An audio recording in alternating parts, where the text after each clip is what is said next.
The Galactic Council had made their decision with cold certainty. Humanity, the upstart species that had demanded entry into the interstellar community barely 2 centuries after achieving faster-than-light travel, would be tested, not with diplomacy or trade negotiations but with survival itself. Kepler 442b, Ambassador Thralix had announced, his crystalline voice resonating through the chamber. You will establish a colony there. If you succeed, the Council will recognize Earth's petition for full membership. What the Council hadn't mentioned, what they'd deliberately concealed, was that Kepler 442b was classified as a Class 9 Deathworld, a planet where gravity crushed bones, where the atmosphere carried spores that dissolved lung tissue, where predators had evolved for 1 billion years in an arms race that left no room for weakness. 63 species had attempted colonization over the millennia. 63 species had been wiped out within a standard year. The Council expected humanity to join that list.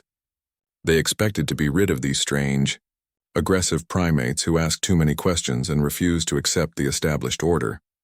They had underestimated Hannah Reeves.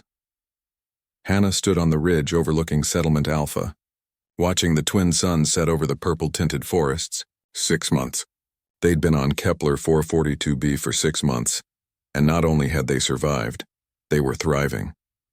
The eastern perimeter is secure, Jude Castellanos reported, climbing up beside her. The young engineer's exosuit was covered in mud and what looked like the acidic ichor of a razor-spine stalker. We took down 3 of them today. The colonists are already processing the carapaces for armor plating. Hannah smiled grimly. The Council would have a collective aneurysm if they knew we were hunting their apex predators for raw materials.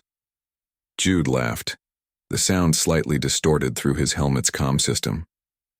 They thought the stalkers would hunt us. Instead, Peterson's squad has them on the defensive. I heard him say he wants to try domesticating a breeding pair. That sounds exactly like something Peterson would say. Hannah pulled up her datapad, reviewing the day's reports. The numbers still amazed her. Agriculture yields were up 30% thanks to the brutal evolutionary pressure of Kepler's soil. Earth crops had adapted or died, and what survived was remarkably hardy. The construction teams had completed another residential block using compressed native rock that was twice as strong as concrete. And Dr. Yuki's medical team had synthesized 17 new pharmaceutical compounds from local flora, 3 of which showed promise for treating previously incurable diseases back on Earth. They weren't just surviving, they were learning, adapting, conquering. You know what the irony is? Jude said, gazing out at the settlement. Lights were beginning to flicker on in the buildings below, warm and defiant against the coming darkness. The Council thought they were sending us to hell. But Earth is a death world too. We just didn't know it because we evolved there. Hannah nodded slowly. She'd read the xenoanthropology reports. Of the 47 spacefaring species in the Council, 43 had evolved on worlds with gravity below 0.7 g. Earth's 1.0 g environment would literally crush most of them over time. The thrall like Ambassador Thralix couldn't even process Earth's oxygen levels without specialized equipment. It was toxic to them. And Earth's biodiversity? The sheer concentration of predators, parasites, pathogens, and poisons that humanity had evolved alongside made most Council worlds look like sterile gardens in comparison. Humans had survived ice ages, supervolcano eruptions, pandemic diseases, and countless extinction-level threats. They'd been forged in a crucible that made Kepler 442b merely challenging. Hannah, a voice crackled over the comm. It was Rodriguez from Communications. You need to hear this. The Council is hailing us. Hannah and Jude exchanged glances before hurrying down to the command center. The holographic display flickered to life, showing Ambassador Thralix's angular crystalline features. Behind him, Hannah could see other Council members, their expressions ranging from shock to barely concealed fear. Commander Reeves, Thralix began, his voice lacking its usual smugness. The Council has been monitoring your progress on Kepler 442b. Have you? Hannah kept her voice neutral. And what have you observed, Ambassador? A long pause. You have exceeded all projections. Your colony not only survives but expands. You have eliminated several razor-spine stalker nests. You have achieved agricultural sustainability. Your population is actually growing. That's correct. Hannah said calmly. Another council member leaned forward, a being that resembled a floating jellyfish encased in a mobility sphere. When it spoke, its translator rendered the bioluminescent pulses as words. How? The atmospheric spores alone should have devastated your respiratory systems within weeks. Jude stepped into frame. We adapted.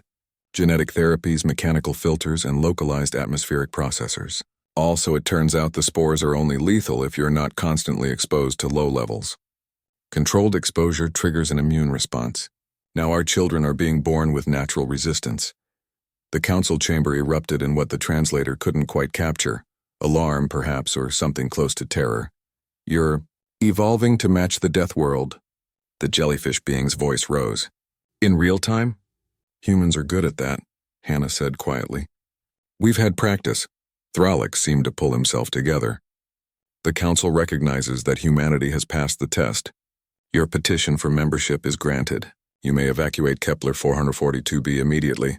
We're not evacuating, Hannah interrupted. Silence. Excuse me. Thralix's crystalline features somehow conveyed confusion. Kepler 442b is our world now. We're staying. In fact, we're claiming it as humanity's second colony world. Hannah crossed her arms. Unless the council wants to try and remove us? The implications hung in the air. A species that could thrive on a Class 9 Deathworld, that could turn apex predators into resources, that could adapt and overcome anything the universe threw at them. Who would dare challenge them? That will not be necessary, Thralix said carefully. The council will update its records. Welcome to the galactic community, Commander Reeves. As the transmission ended, Jude turned to Hannah with a grin. Think they're scared of us now? Hannah looked out the window at the thriving settlement, at the humans who had refused to die, who had turned a death sentence into a home. They sent us to a death world to get rid of us. Instead, they just taught us that we can survive anywhere, she smiled. Yeah, they should be scared. Outside, the twin suns had set completely. In the darkness, the settlement glowed like a beacon, a symbol of humanity's refusal to surrender, to give up, to accept defeat. They had been tested by the galaxy's worst, and they had emerged stronger. The council had wanted to know what humans were capable of. Now they knew, and the galaxy would never be the same. The end.